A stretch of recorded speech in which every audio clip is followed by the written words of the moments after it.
Hello friends, आज अपन पढ़ने जा रहे हैं क्लास 9 का एक्सरसाइज 7.1 का क्वेश्चन नंबर थर्ड। चैप्टर है triangles, chapter number 7। Question number third है AD and BC are two equal perpendicular to a line segment AB see in figure 7.18 so that CD bisect AB। Question कहना चाह रहा है कि AD and BC are two equal perpendicular line segment है AB पर। देख रहा अपन figure में AB क्या दिख रही है अपन को, लाइन सेगमेंट है जिसपे BC और AD ये दोनों कैसी हैं तुम्हारी, परपेंडिकुलर लाइन दे के रखी हैं। ठीक है, और अपन को शो क्या करना है, प्रूव करना है अपन को जो CD है, ये C और D, ये CD दिख रही है अपन को, जो बाइसेक्ट कर रही है किसको, AB को, ये अपन को प्रूव करना है। ठीक है, तो सबसे पहले अपन इसको प्रूव करने के लिए क्या करते हैं, ये दो ट्राइंगल दिख रहे हैं, एक ट्राइंगल ऊपर दिख रहा है, एक ट्राइंगल नीचे दिख रहा है। इनको यदि अपन कॉन्ग्रेंट प्रूव कर दें, ठीक है, कॉन्ग्रेंट प्रूव कर देंगे तो ये जो इक्वेशन देख के रखी ना CD जो है, जो CD दिख रहा है अपन को, जो बाइसेक्ट कर रहा है AB को, अब ये प्रूव कर देंगे तो ये क्लियर हो जाएगा। जो एंगल दिख रहा है अपन को OD और O ये बराबर हो जाएंगे, तो साफ साफ समझ में आ जाएगा ये जो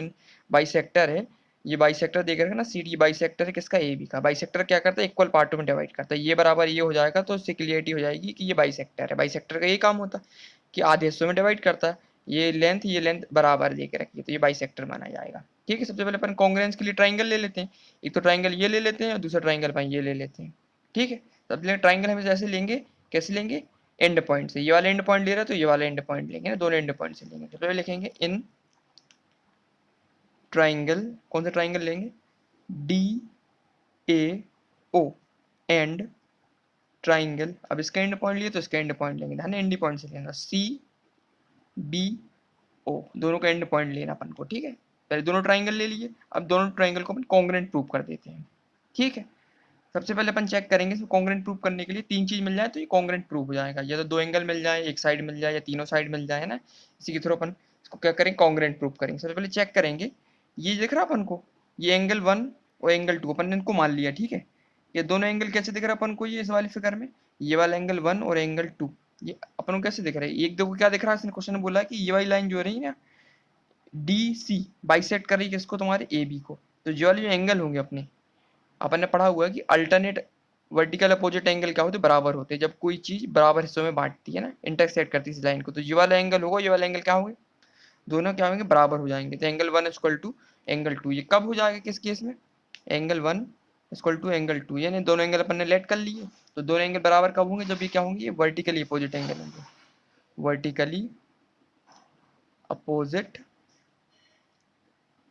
एंगल, है ना। एक केस तो अपन ये लिख देंगे इसमें, वर्टिकली अपोजिट एंगल है, ये वाला केस मिल गया अपन को, क्या एंगल वाला केस मिल गया अपन को।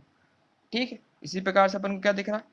एंगल बी और एंगल ए, ये कैसे दिख रहा है अपन को, परपेंडिकुलर लाइन दिख रही है, इसका मतलब ये वाला एंगल दोनों कैसे होंगे, 90 डिग्री होंगे, है ना। ये तो गिवन दिख रहा है अपन को साफ साफ, क्योंकि परपेंडिकुलर लाइन है, और जो लाइन जो जाती है कैसी दिख रही है, परपेंडिकुलर दिख रही है, ए बी किस पे बनी हुई है तुम्हारी, पैरेलल BC और AD पे, इसका मतलब जो एंगल बनेंगे दोनों कोने पे 90 डिग्री के एंगल बनेंगे।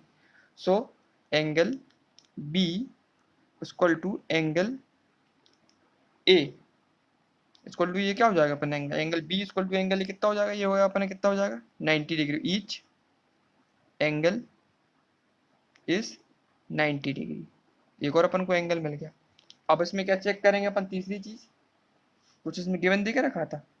क्या दे के रखा अपन को, BC, ये BC दिख रहा अपन को, ये लाइन और ये लाइन ये कैसी दिख रही तुम्हारी, इक्वल दे के रखी ना, AD and BC are equal, मतलब ये वाली लाइन और ये वाली लाइन गिवन दे के रखी हुई है, दोनों लाइन बराबर कह रहा क्वेश्चन में, AD and BC are equal, equal perpendicular line है, साफ साफ समझ में आ रहा है। इसका मतलब जो BC लाइन है बराबर किसके, BC लिए यहाँ से तो अपन क्या ले लेंगे, इसके BC लिए यहाँ से ले लेंगे अपन AD, ये दोनों लाइन कैसी है तुम्हारी, इक्वल लाइन है, मतलब ये गिवन दे के रखा हुआ है। यहाँ से अपन को क्या मिल गया, अपन को साइड मिल गया, तो कॉन्ग्रेंट प्रूव हो गया, नहीं हो गया, तो अपन इसको कर देंगे ट्राइंगल DAO जो कॉन्ग्रेंस है किसके, ट्राइंगल CBO, बाई कौन सा क्राइटेरिया लगा दिया अपन ने, एंगल एंगल साइड क्राइटेरिया। ठीक है, angle angle angle angle side अपन ने क्राइटेरिया से इसको अपन ने कॉन्ग्रेंट प्रूव कर दिया। ठीक है, अब कॉन्ग्रेंट प्रूव कर दिया अपन ने, अब कॉन्ग्रेंट प्रूव कर दिया तो जो दिख रहा है अपन को CD, अब देखो CD कहाँ दिख रहा है अपन को, ये CD दिख रहा है अपन को, अब CD है और ये दोनों अगर बराबर है, देखो OA और OA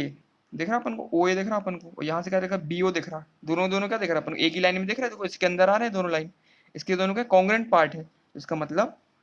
जो ओ ए है, यहाँ से ए ओ बराबर दे रखा बी ओ के, ये कब है भाई, सीपीसीटी लगा दी इसमें, ये पार्ट दोनों क्या है, बराबर है। क्यों है बराबर, क्योंकि ये क्या कॉन्ग्रेंट पार्ट है, किसके करस्पॉन्डिंग पार्ट है, किसकी कॉन्ग्रेंट ट्राइंगल के, दोनों ट्राइंगल के अंदर ही आ रहे हैं ना, इसलिए अपन ने इसमें क्या अप्लाई कर दी, सीपीसीटी लगा दी कि इसका पार्टी है, तो ये बराबर, ये दोनों बराबर होंगे नहीं होंगे, क्यों, क्योंकि इसकी लाइन देख रहे हैं अपन, ओ ए ओ बराबर है बी ओ के, इसी के अंदर आ रही है, इसका मतलब ये लाइन दोनों क्या बराबर दे के रखी है। ऐसे क्राइटेरिया पूछा अपन ने, क्यों है, क्योंकि ये क्या है कॉन्ग्रेंट पार्ट है, किसकी करस्पॉन्डिंग पार्ट है, किसकी कॉन्ग्रेंट ट्राइंगल की, है ना, इसी के पार्ट है, दोनों जो ट्राइंगल देख रहे हैं इसी पार्ट के हिस्से हैं, इसलिए ये क्या है बराबर देख रखे हैं। अब ये दोनों बराबर हैं तो अपन लिख देंगे लास्ट में सी डी बाइसेक्ट, लिखेंगे देयरफॉर, यहाँ देयरफॉर लिख देंगे, therefore C D bisect A B, ये तो प्रूव हो गया। जब ये दोनों बराबर हैं इसका मतलब जो प्रूव काट रही तुम्हारी सी डी ए बी को बराबर हिस्सों में बांट रही है, तभी तो बाइसेक्टर होगा। बाइसेक्टर का ये तो मतलब होता है, बाइसेक्टर का मतलब क्या होता है, दोनों हिस्सों को बराबर हिस्सों में बांट दे, ये अपन ने बता दिया C D bisect A B. कैसे बता दिया अपन ने, क्योंकि जो ओ ए है ये देख रखा अपन ने, ए ओ बराबर किसके देख रहा है, बी ओ के, दोनों हिस्से क्या है बराबर दे के रखे हैं। क्यों बराबर है, अपन ने लगा दिया इसमें क्या सीपीसीटी लगा दिया, क्योंकि ये क्या है करस्पॉन्डिंग पार्ट है कॉन्ग्रेंट ट्राइंगल का, ना दोनों ट्राइंगल देख रहे हैं अपन ने, कॉन्ग्रेंट प्रूव कर दिया, इन दोनों की पार्टी भी है, तो इसके अंदर ये भी आ रहा है, इन दोनों के अंदर ये भी, ए ओ इसी के अंदर आ रहा है और बी ओ इसी के अंदर आ रहा है, इसका मतलब इन दोनों ट्राइंगल के पार्ट्स के अंदर आ रहा है, इसलिए ये क्या है सीपीसीटी के अंदर आ रहा है, दोनों बराबर है, इसका मतलब जो सी डी दे के रखा ना, जो बाइसेक्टर है किसका, ए बी का, क्योंकि दोनों बराबर देख रहे हैं इसलिए ये बाइसेक्टर है। तो क्वेश्चन नंबर थर्ड था अपना कंप्लीट हो गया है, इसमें इतनी ही करना था। इसमें सबसे पहले अपन ने कॉन्ग्रेंट प्रूव कर दिया दोनों ट्राइंगल को, उसके बाद बता दिया अपन ने सीपीसीटी लगा दिया, क्योंकि ये वाला साइड थी और ये वाली साइड है ना, ओ साइड बराबर है बी ओ साइड के, क्यों सीपीसीटी के थ्रू। अब दोनों बराबर है तो इसका मतलब ये जो एंगल देके रखा है ना सी डी क्या है बाइसेक्टर किसका, ए बी का, इसलिए क्योंकि दोनों बराबर हिस्से में बांट रहा है। और बराबर हिस्से में क्यों बांट रहा था, क्योंकि सीपीसीटी लगा दिया था इसमें। क्यों लगा था, क्योंकि कॉन्ग्रेंट पार्ट था, दोनों ट्राइंगल कॉन्ग्रेंट प्रूव कर दिए। तो क्वेश्चन नंबर थर्ड अपना कंप्लीट हो गया। नेक्स्ट वीडियो में अपन क्वेश्चन नंबर 4 स्टार्ट करेंगे। ठीक है, थैंक यू।